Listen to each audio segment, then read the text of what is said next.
Tonight, the major winter storm turning deadly and pushing east, causing chaos on the roads and at the airports. The nation's capital shut down as the massive storm spread snow from the Midwest to the Mid-Atlantic. The extreme weather blamed for at least 4 deaths. Dangerous driving, hundreds of crashes, vehicles sliding on the road. Nearly 2,000 flights canceled. A ground stop at Chicago O'Hare. Our team across the storm zone and Al Roker tracking it all. And as snow slammed Washington, Congress convening to certify President-elect Donald Trump's election victory on the 4th anniversary of the January 6th attack. And Vice President Kamala Harris, what she told us before overseeing the certification after her loss. Also tonight, President Biden in New Orleans meeting with victims' families after the deadly terror attack. Our new reporting. Concerns about the city's new barriers weeks before the Super Bowl as the FBI releases video shot by the attacker. The first human death from bird flu in the U.S., what we know. Canada's embattled Prime Minister Justin Trudeau announcing he's stepping down amid plunging polls and Donald Trump's tariff threats. This is NBC Nightly News with Lester Holt. Good evening and welcome. What for many was a back-to-the-grind Monday after a long holiday break turned into a travel nightmare due to a powerful and deadly winter storm that sliced its way across the country from the plains and Midwest all the way to Washington, D.C., where that city virtually shut down under its largest snowstorm in 3 years. At least 4 storm-related deaths were reported. Cities including Kansas City with 11 inches and Cincinnati yesterday saw their biggest snowfalls in decades. In addition to slick and snow-covered roads triggering hundreds of crashes, power outages are still affecting hundreds of thousands of residential and business customers. Tonight, the worst of the storm has passed, but airlines are still trying to unsnarl flight schedules after storm-related delays and cancellations brought post-holiday air travel to a crawl. Sam Brock starts us off from a snowy nation's capital. Sam, what's it like there tonight? Yeah, Lester, good evening. Amazingly, still snowing. Lester, more than 80% of the departing flights today from DCA canceled. The airport says the runways now closed down as well. Some schools not reopening until Thursday as the storm continues to slow down many aspects of everyday life.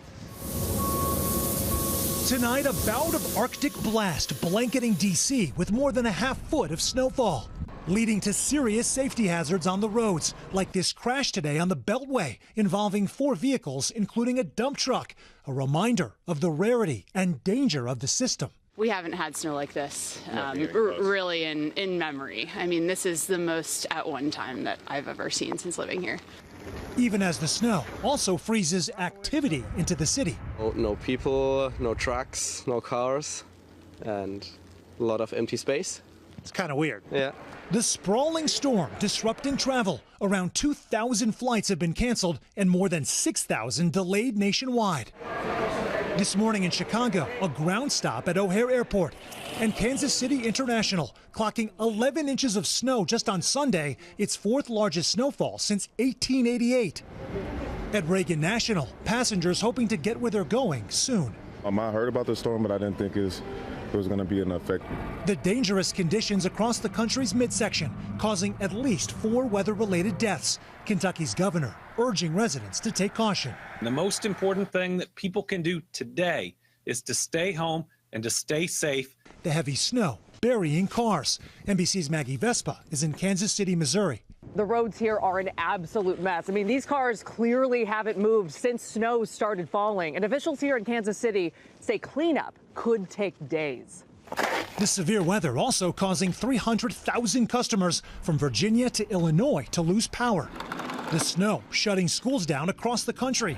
In Washington, D.C., parents juggling work and childcare.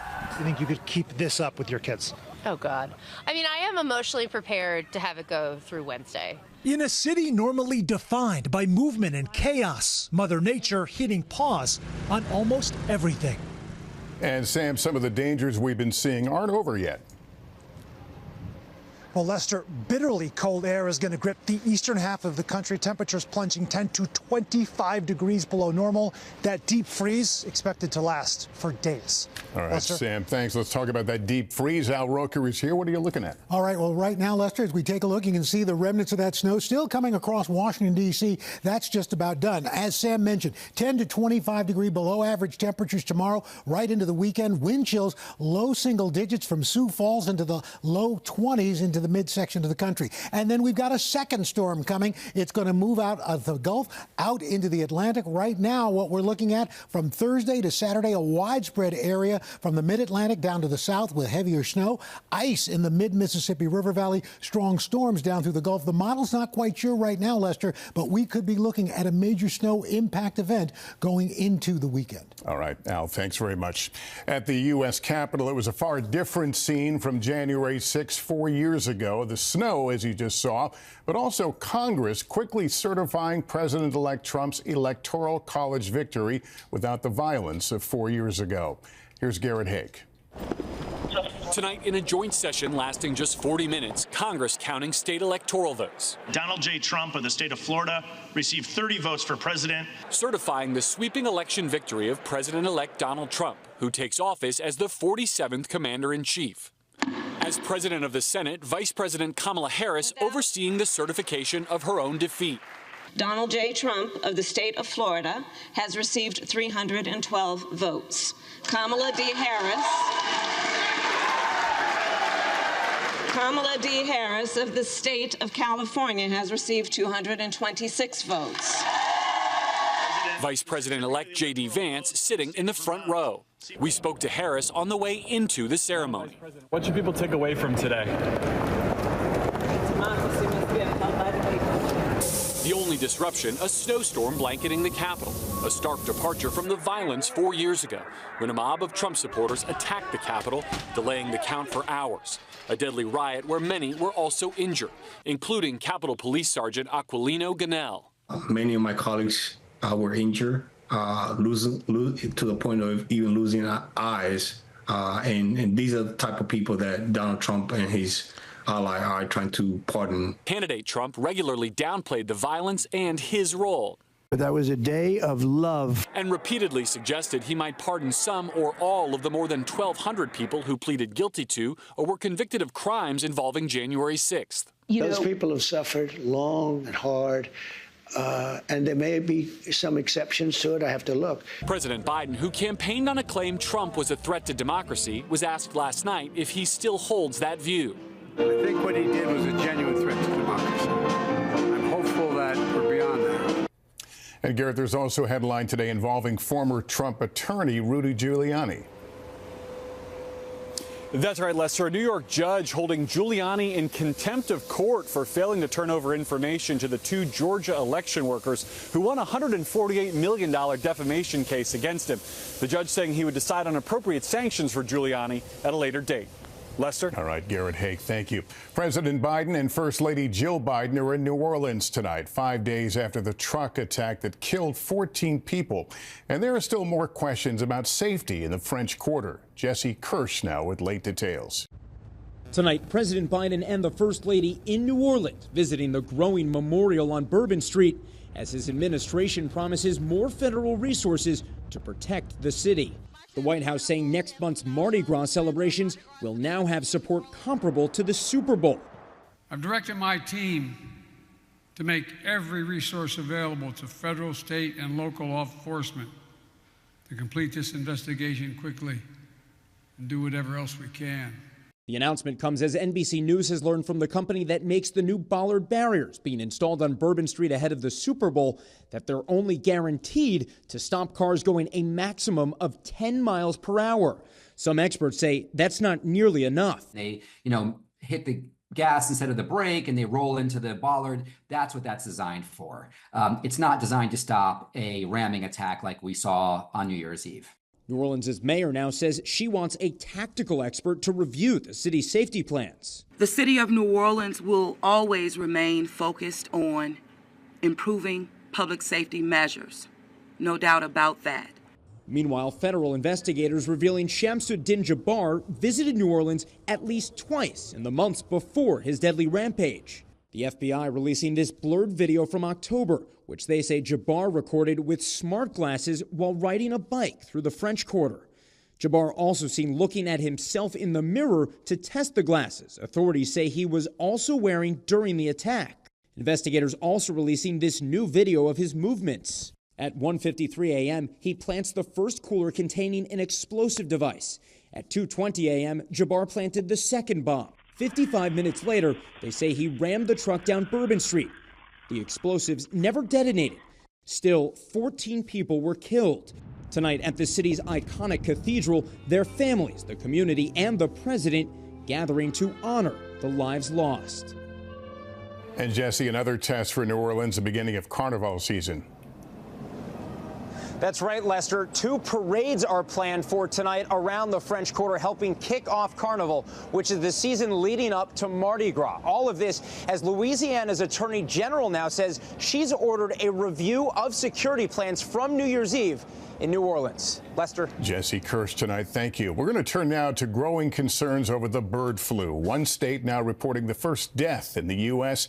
related to the virus. Ann Thompson is with us. Ann, what are health officials saying? Well, Lester, we know this individual was in Louisiana. The person was 65 years old with pre-existing conditions. This was the first severe human case of H5N1 in the U.S. There have been at least 66 cases in this country since last year. Most of them involve farm workers who got the virus from sick poultry or dairy cows and had mild symptoms. This is believed to be the first case transmitted from what state health officials call a combination of backyard flock and wild birds. The good news here, the CDC says the risk to the general population remains low, and so far there's no sign of human-to-human transmission, Lester. Okay, and thanks for the update. Canada's longtime Prime Minister Justin Trudeau announced today he is stepping down as he faced growing turmoil at home and a difficult relationship with President-elect Donald Trump. Here's Andrea Mitchell.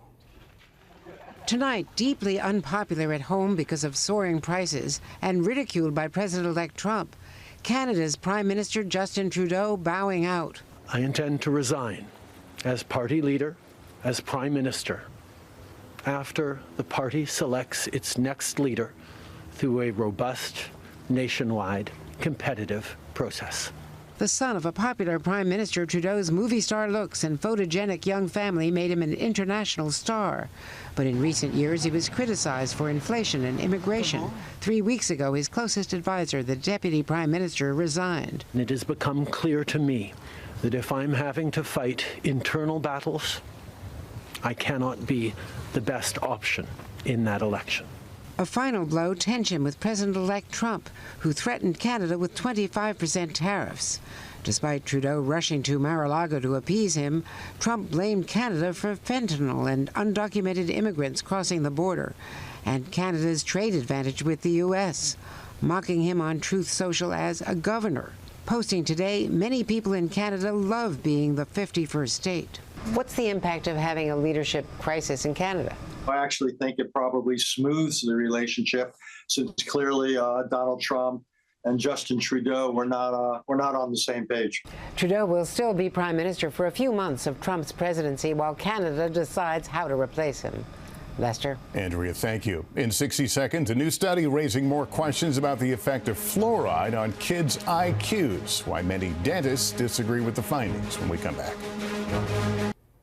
Back now with new scrutiny on the safety of the water millions of Americans drink. A new analysis finding a potential link between added fluoride and lower IQs in children. Stephanie Goss now with the study and the controversy. Tonight, growing questions about whether fluoride in drinking water is doing more harm than good.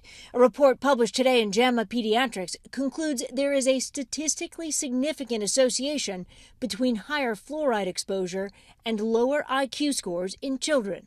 The study, funded by the National Institutes of Health, analyzed existing research conducted outside the United States. The lead author telling NBC News there is concern that pregnant women and children are getting fluoride from many sources, including drinking water, and that their total fluoride exposure is too high.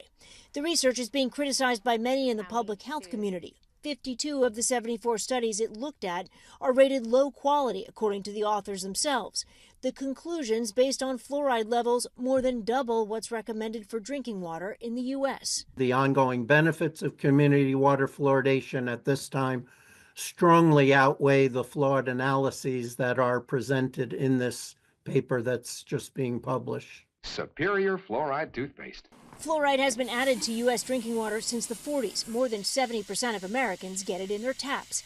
The CDC, American Dental Association, and American Academy of Pediatrics support fluoridating water, citing studies it reduces tooth decay by 25%. Cavities can obviously cause pain and suffering. People can get very bad infections. Also, many people miss time from school, from work.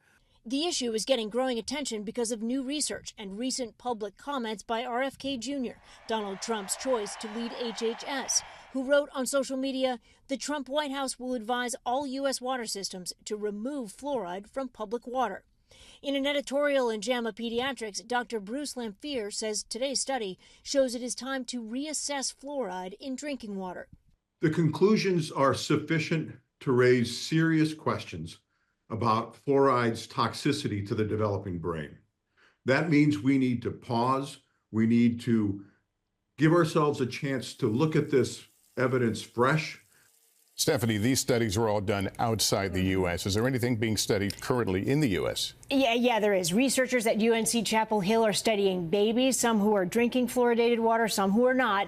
They're going to track their development for 4 years, Lester. All right, Stephanie Goss, thank you for that. Coming up, the students arrested for allegedly using a dating app to lure men and then beating them. Is it part of an alarming trend? Next.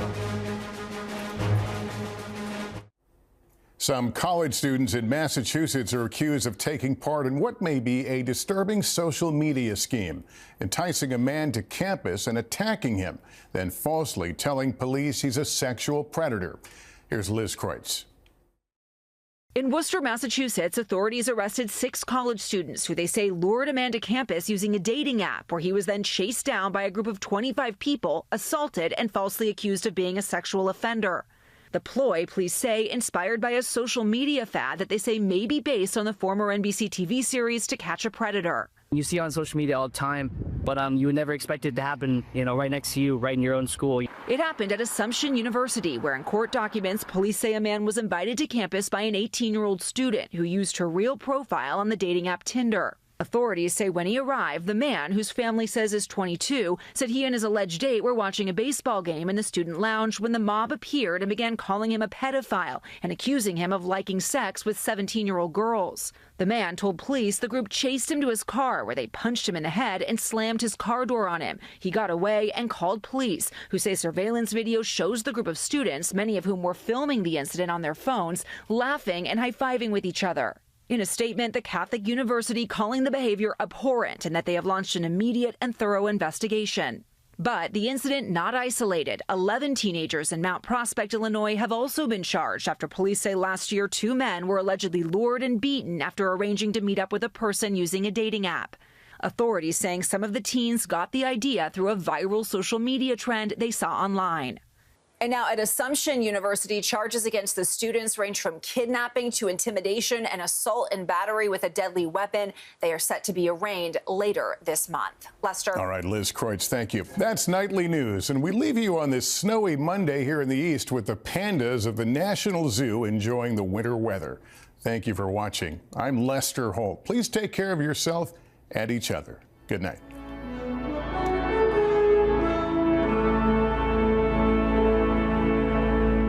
Thanks for watching. Stay updated about breaking news and top stories on the NBC News app or follow us on social media.